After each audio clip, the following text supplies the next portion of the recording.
Good afternoon. We'll start with opening statements by the Secretary General, the Foreign Minister and the High Representative, and then we'll have time for just a few questions. Secretary General. Minister Kuleba de Dimitro, High Representative Borrell, Josep, it's great to see you both here at the NATO headquarters, so welcome to both of you.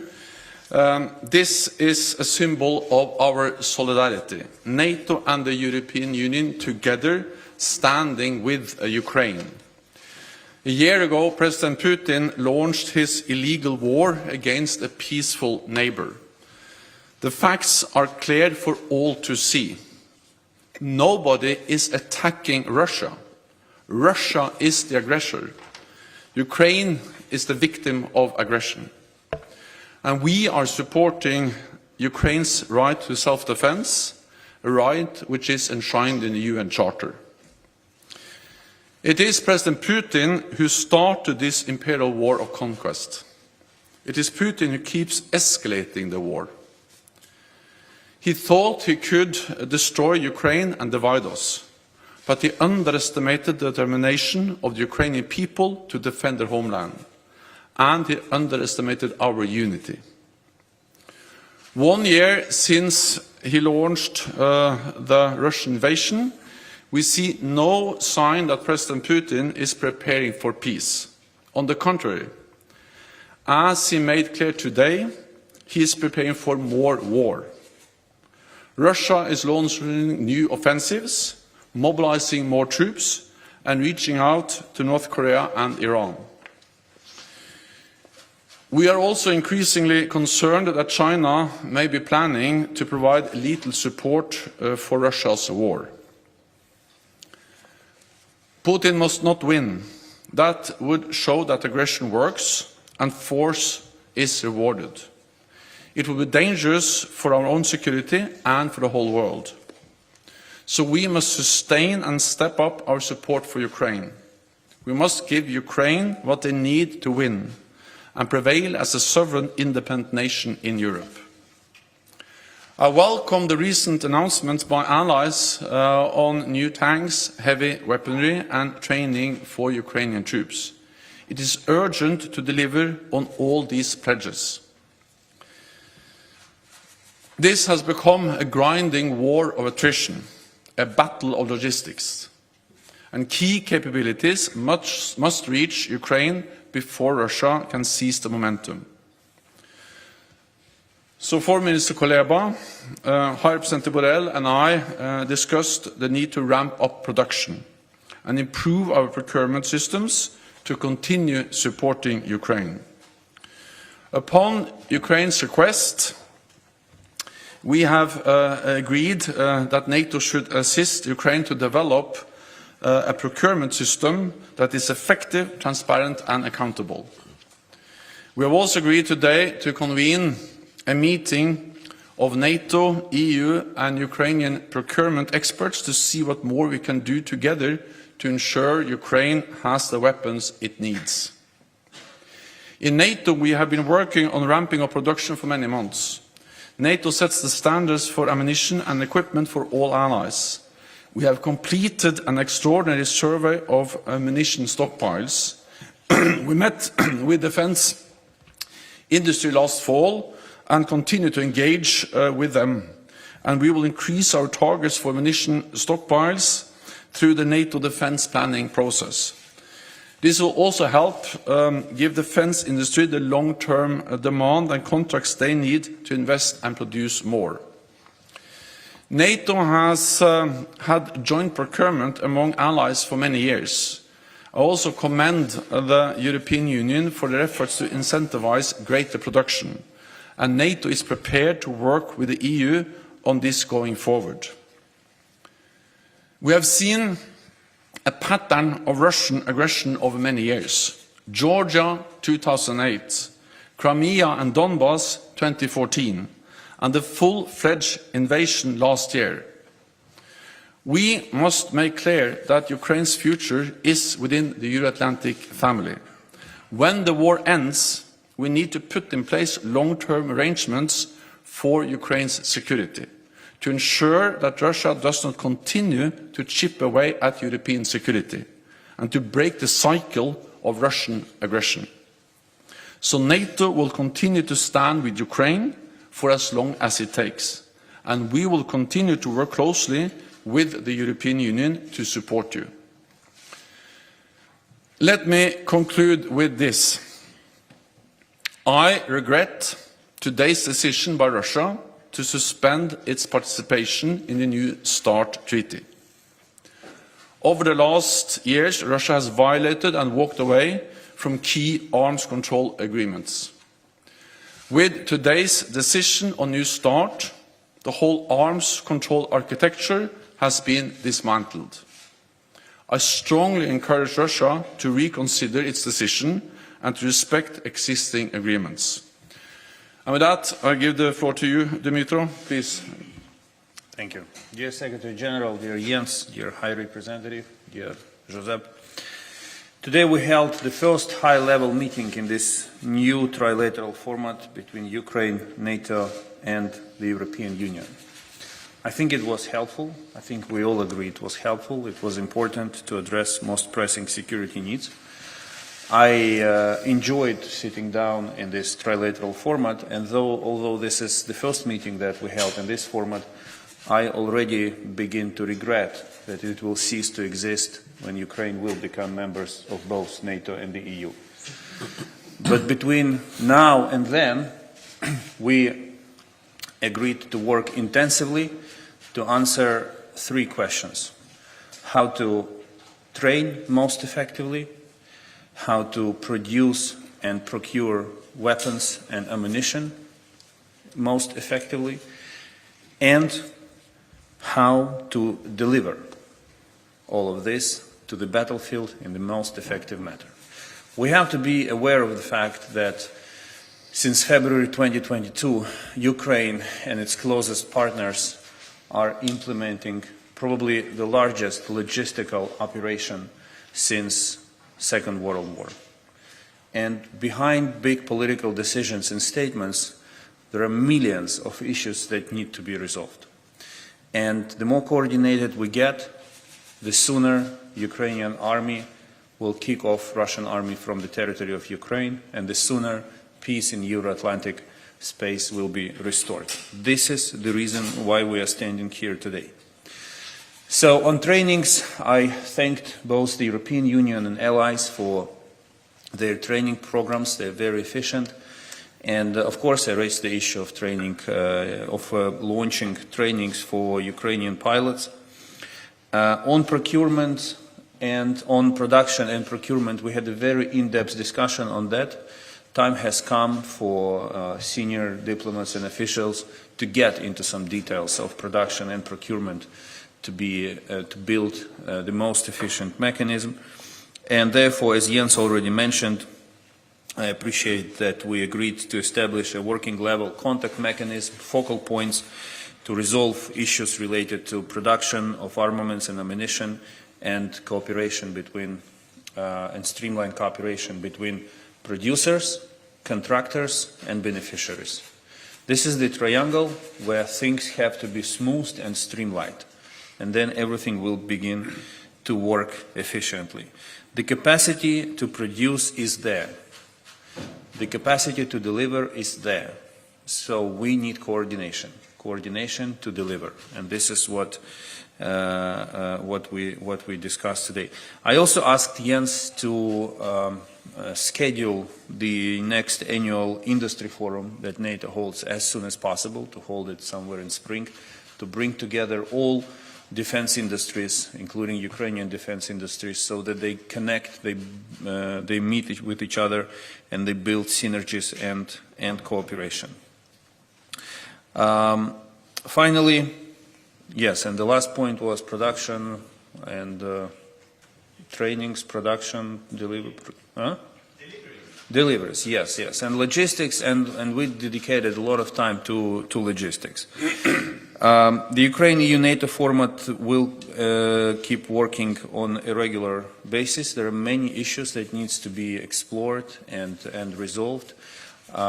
We appreciate that the Secretary General will be working on helping us with building our effective national procurement system. And we will be moving forward with one goal, to end this war as soon as possible with the victory of Ukraine, which is unavoidable. Thank you. Thank you, Dmytro. Josep, please. Thank you. Let me start by stressing the historical nature of this meeting. The three of us standing here today, Ukraine, NATO, and the European Union, standing here today for the first time in this constellation of three, it's a clear demonstration of our unity to continue supporting Ukraine, for the purpose of supporting Ukraine. We have done it since day one. Since the first day of the Russian invasion against Ukraine, the European Union and NATO have been standing together, not only in condemning, not only in the worst, in the strongest terms, the Russian aggression, but working together in order to provide Ukraine with the capacity to defend itself. And today we have reaffirmed the unwavering support to Ukrainians' territorial integrity and its right to self-defense. Our resolve has been stronger from the beginning, and we will continue doing so. And I think that today's discussion has been crucial to coordinate, the key word that Kuleva has said, to coordinate, speed up, and increase our support. It is necessary in order to make the rule of law prevail over the rule of the gun, the rule of the force. And it is the only way that Ukraine can win this war, to speed up, to increase, to coordinate better our support. Because we are facing a situation where the war is showing its awful face, with bombing of hospitals, starving entire cities to death. That's what Russia is doing, instead of taking a step towards a ceasefire, which is something that we are asking for. Remember, Russia is a permanent member of the United Nations Security Council. Russia is a nuclear power. And in spite of that, it has violated this charter, invading a peaceful neighbor. And in line with the United Nations Charter, Ukraine has the sovereign right to defend itself against this unfounded aggression. And the international community, we have the right to support it. To support the aggressor is not in accordance with the United Nations Charter. To support the aggressed, it is perfectly legitimate. And Ukraine needs all the support we can provide. Starting with weapons and ammunition, they need them more than ever. And we are looking for the ways to accelerate the deliveries from member states and to Ukraine. For that, we have a tool, the European Peace Facility, which has been working since the beginning, since day one. And altogether, member states and the European institutions has provided more than 12 billion worth of weapons and related supplies to Ukraine.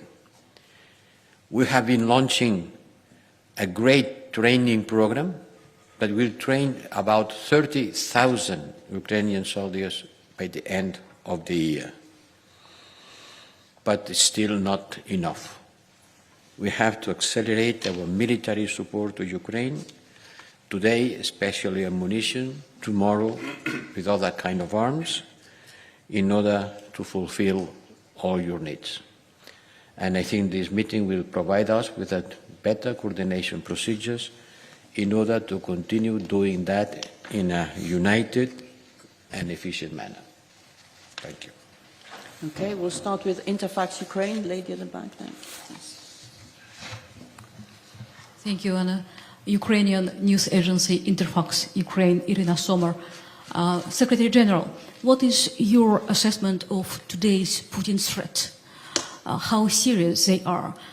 If you allow, I will quote, "The more long-range weapons the West gives Kyiv, the further Russia will be forced to push the threat away from itself. High Representative, question for you about speeding up a process to deliver to Ukraine.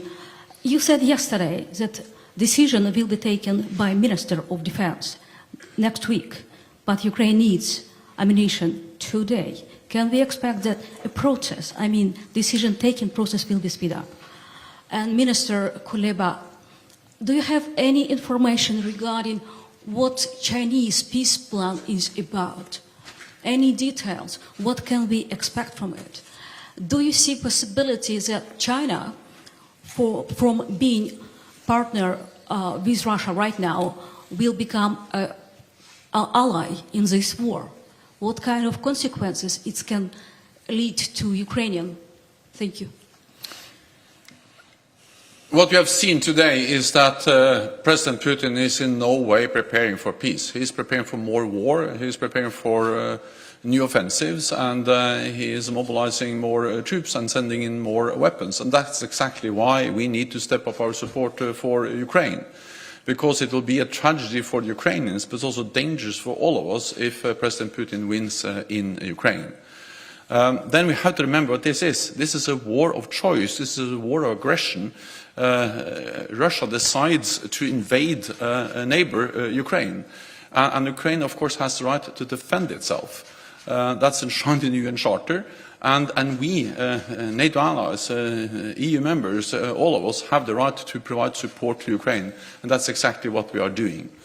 Then, of course, NATO allies, we are providing support to Ukraine, unprecedented support. We step up and deliver more heavier, more advanced weapons, and we have constant consultations with Ukraine on different types of weapons, but also on how to ensure that all the systems, all the weapons which are already there, work as they should.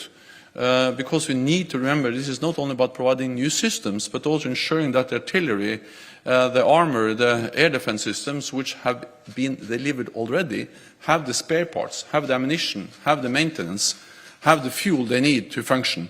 And therefore this is really a battle of logistics, and that's the reason why I also welcome the meeting today, where we focus on how can we ensure that we provide all the supplies and all the support Ukraine needs to defend itself. Then, of course, NATO also has another task, and that is to prevent this war from escalating beyond Ukraine. And that's the reason why we, on the morning of the invasion, activated our defense plans and added thousands of more troops to our presence in the eastern part of the alliance, backed by significant air and naval power, to send a very clear message to Moscow that NATO is there to protect every inch of NATO territory. If one ally is attacked, it will be regarded as an attack on the whole alliance. So we will continue to support Ukraine for as long as it takes, and we will continue to provide credible deterrence and defense for all NATO territory. Thank you. Well, yesterday we had a Foreign Affairs Council meeting, and we will have defense ministers in some days. It's the beginning of March, it's tomorrow.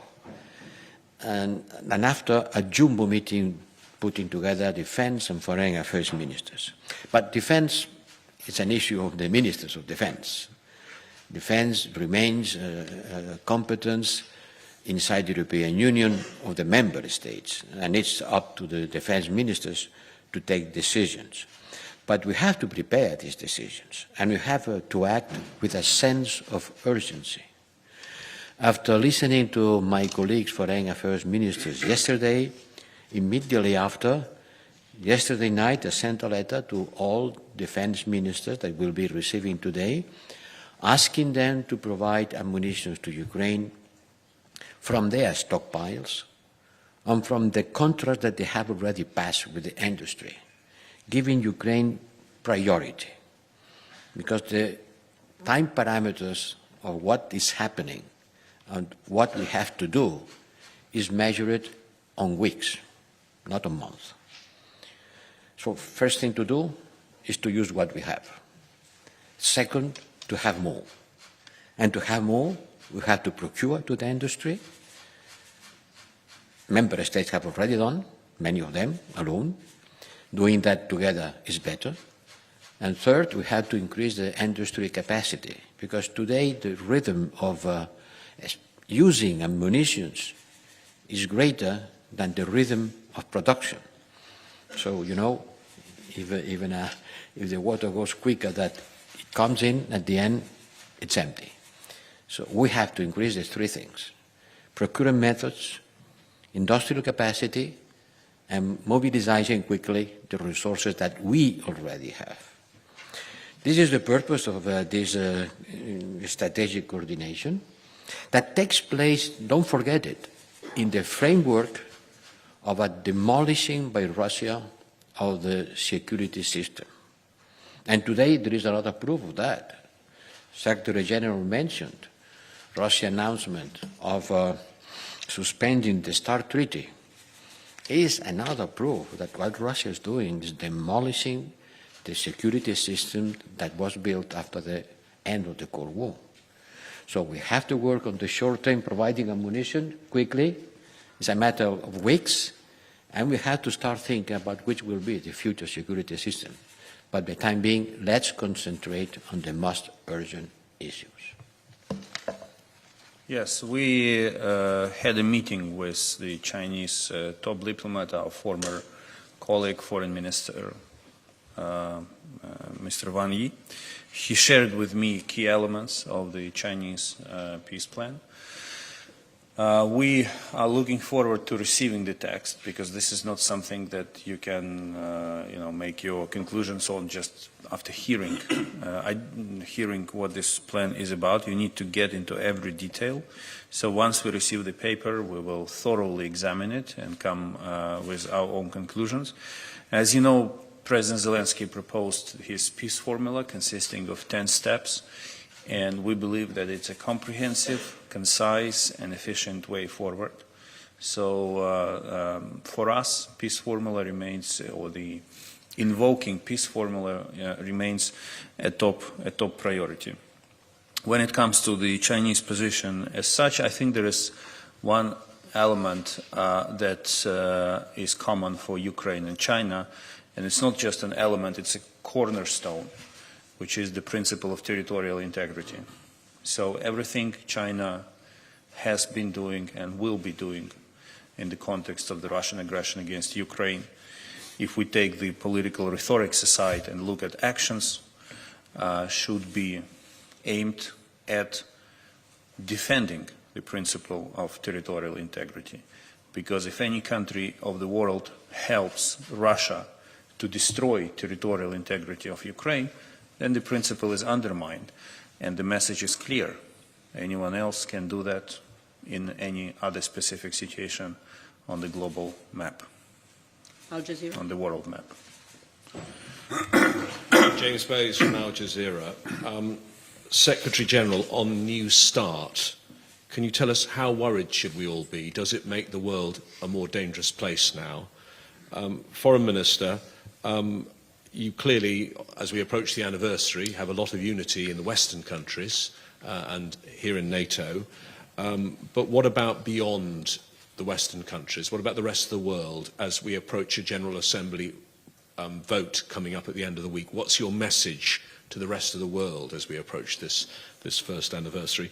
And High Representative, with regard to the Secretary General's comments about being increasingly concerned about China, you've said that you've had assurances this weekend at the Munich Security Conference from State Councillor Wang Yi that they're not going to send more weapons. Have you been shown proof by NATO or the US that there really is a problem here? Thank you. More nuclear weapons and less arms control makes the world more dangerous. And that's the reason why in NATO we have worked so hard to engage Russia on issues related to arms control, and why NATO allies have supported the New START. And also why I'm calling on Russia today to reconsider its decision to suspend its participation in the New START agreement. We have to remember that this is one of the last major arms control agreements we have. After Russia started to violate the agreement that banned all the intermediate range weapons, the INF Treaty, that led to the demise of that treaty a few years ago. Now they are suspending the other big nuclear arms control treaty, the New START, which put limits on the total number of long-range strategic weapons. So this is just another example that we are moving away from the arms control architecture, the international rules-based order we have used decades to build, step by step, an agreement by an agreement. So the combination of Russia violating some of these agreements, leading to the demise of the INF Treaty, and then walking away from the New START, makes the world more dangerous and just highlights the importance of that we stand together, all those countries that believe in the rules-based international order and believes in freedom and democracy. The message, first my message to everyone asking about the Global South. I think the picture that the West stands by Ukraine and the rest doesn't is inaccurate. If you look at the results of the latest resolution adopted in October 2022, we got 143 votes. And many countries of the of what is called Global South voted in favor of that resolution. So the situation in the Global South is nuanced. It's not black and white. But you're right, more needs to be done to engage with the Global South. And I think that basically this struggle for Global South and support of these countries brought this whole part of the world back to the top of the world agenda in terms of big politics, not only in terms of resources or technical and humanitarian assistance, but in terms of big political game. We have to continue reaching out to the Global South with a very simple message, that it's not about Ukraine, it's about the rules which also protect you. And if we fail to protect these rules in Ukraine, then you will find yourself in danger. And that's definitely not something that you want to face. I think it's very simple, and I think that the more this war lasts, the more understanding there is. Yes, about China. Well, I have to confess that I had a good personal relation with the State Councilor Wang Yi since a long time ago, when I was Minister of Foreign Affairs of Spain, and he was Minister of Foreign Affairs of China. And we had a frank conversation in Munich, and he was very much clear. I can't repeat his words, that China doesn't provide arms to countries at war. And they are not providing arms to Russia, and they will not provide arms to Russia. That's what he told me, stressing clearly that this is the principle of the foreign affairs policy of China. And by the way, asking me, why do you show concern for me maybe providing arms to Russia when you are providing arms to Ukraine? And I had to explain the big difference. I had to explain what is at stake for us, Europeans, in the war in Ukraine. So that's what China told me. And nevertheless, we have to remain vigilant, but as far as I know, there is not evidence that China has been doing what they claim not to be doing. Deutsche Welle, NPR. Thank you. But going back to joint procurement issues, Minister Kuleba, the fact that, as Mr. Borrell says, this is the first time you're standing here and you've got a war that's been going on a year, and that you're only now revving up these coordination mechanisms, is this too late for you? Should this have been foreseen? How desperate is the ammunition shortfall right now as everybody's top priority? High Representative Borrell, how fast can you move on the EU side on this proposal by the Estonians to put $4 billion in a fund and make joint procurement that way, as some people say, like you did with the vaccines, to give industry the security. And Secretary General Stoltenberg, I've spoken again with industry, and they say, again, the contracts are not coming in. So I know I asked you this last week, but it still seems to be true, and I'm told that there is still this huge gap between what people are putting on paper, what money they're putting on the table, and what is needed. How long would it take now to scale up this ammunition production? Borrell is saying weeks. There's no way, is there? Thanks. Well, when any war begins, the first thing you do, you go into your stocks. And that's what we all did in Ukraine, in NATO, in EU countries. Then, let's be frank, no one expected this war would last so long. And therefore, at a certain moment, the situation was reached when it became apparent that production has to be rolled out. And the first time we started talking about it was actually, I think, last end of summer. And many production lines started to work in order to produce ammunition necessary for not only for Ukraine, but also for replenishing the stockpiles of the allies. But yes, not enough has been done, and this is why we're standing here. This is the statement of fact. And if you ask me on any issue, was enough done, right, to provide you with everything you need? The answer is no. If we had already won the war, and I would be standing here, I would have said the opposite. I would say, yes, we appreciate everything was done because we won the war. As long as this is not the case, it's not enough. I do not undermine efforts and personal leadership of Jens and Josep in resolving tons of issues. And I'm confident it will be years after this press conference, it will be very enlightening to read some memoirs where the role of each personality in resolving one issue or another, like tanks, air defense, and other matters, will be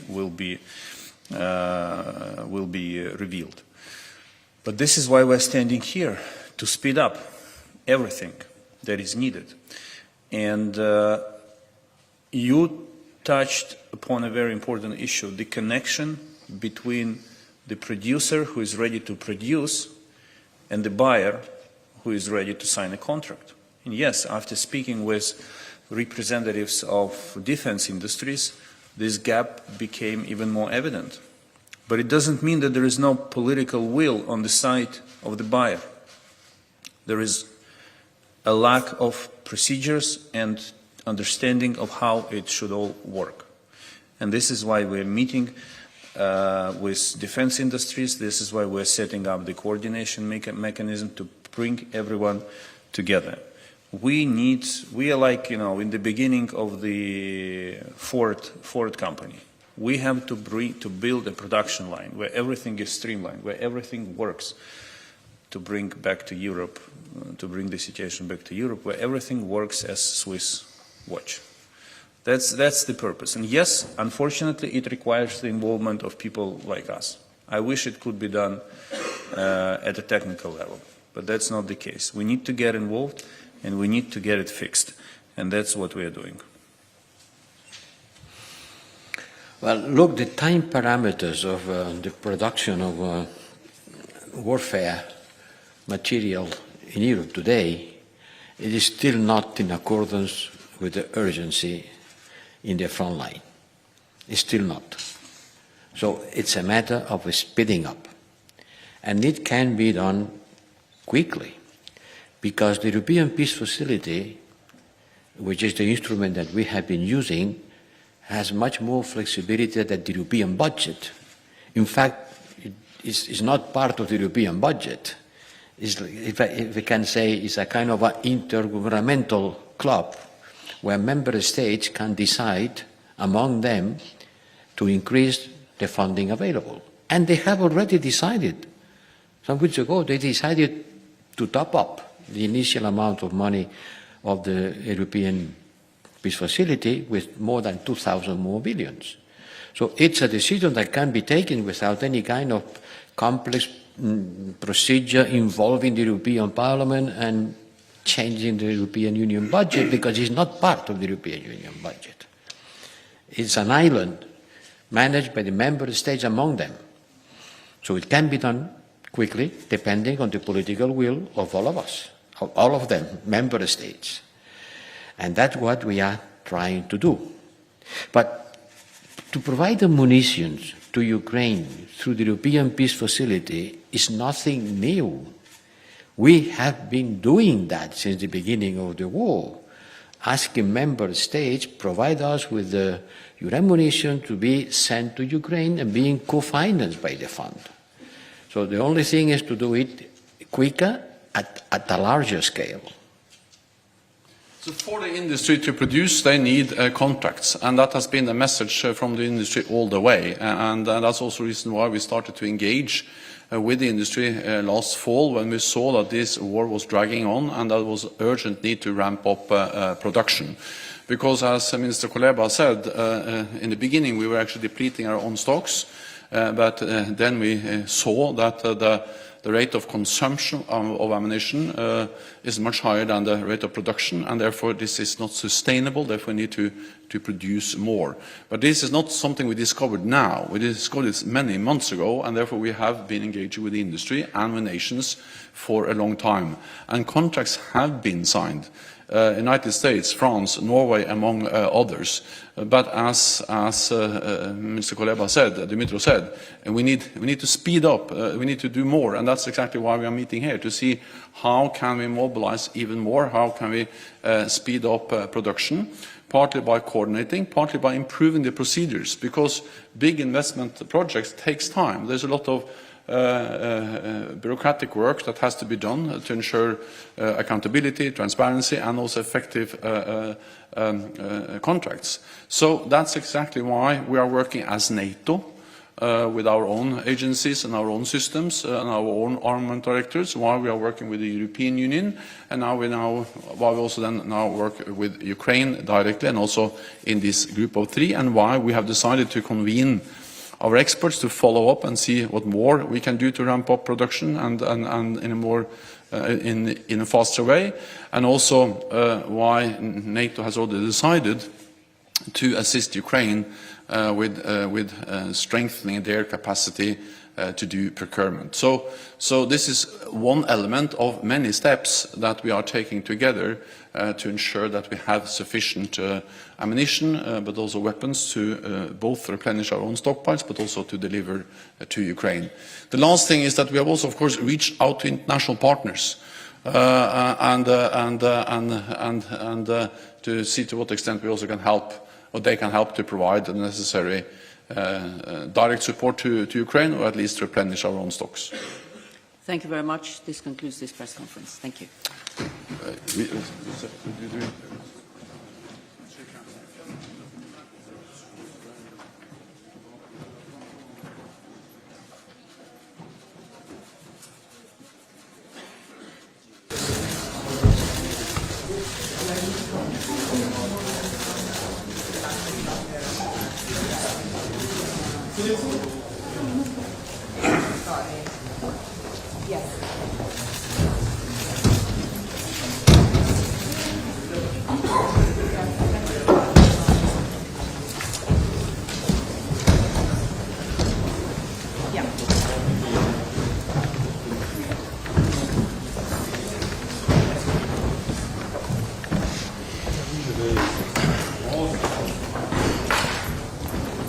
The famous handshake, the real one. Yeah, he launched the trend.